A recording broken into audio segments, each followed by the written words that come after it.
años, Mestin. Siguro, awit nung sa celebrar 5 anos de Mestin Aruba International, aqui na Mestin Renaissance Convention Center, maneira para mira, nós acabamos de correr nos Mestin Novo, que está Jedelin Trump, claro, para nós seguir conquistar o mundo, como o encanto de Aruba aqui.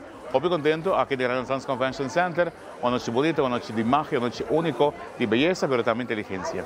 É aqui da senda de carnaval, Aruba é uma isla de carnaval, e me quer bastante, hopi criatividade, hopi color, hopi emoção. Isso nos quer demonstrar a também, naturalmente, que é amor de Aruba, você não ser a bandeira de Aruba também. Então, uma noite bonita, bem sabisa, contento, satisfeito com a noite aqui cana. Super. Nós estamos em 6 semanas de training e vamos ver a evolução de day 1 para agora aqui, não? Essa é a ideia também de para nos transformar jovens aqui dentro da sociedade e não, hope great, contento de por celebrar 5 anos fazendo um bonito projeto aqui para Aruba. Bem, saludos me serve para nós seguir assim mais coisas bonitas. 2025 está pinta ano de êxito. Nós sempre trabalhamos na êxito, nos challenge nos meses e me quer ser de projeto. Nosso tema acaba por outro ano, mas nós estamos lá ainda para nós poder anunciar depois.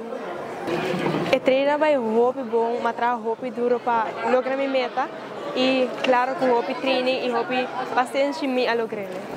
Para mim, essa é parte de mais doce dessa amizade que eu criei dentro desse também aqui. A mim eu consigo muito de medo para participar, desbai pele e bolomira que é motivação, o bem disso mês e sempre se botar motivação, botar logo a turbometa. Dia 3 luna, massinha marcha roupa mês e massinha saca me mês mais confiança de mim mês, confidence de mim mês e claro tur a pay off.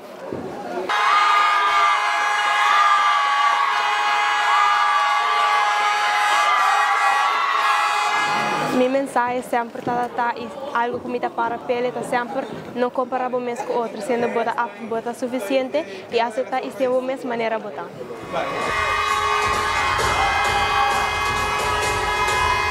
Jedelin, por minha caminhada como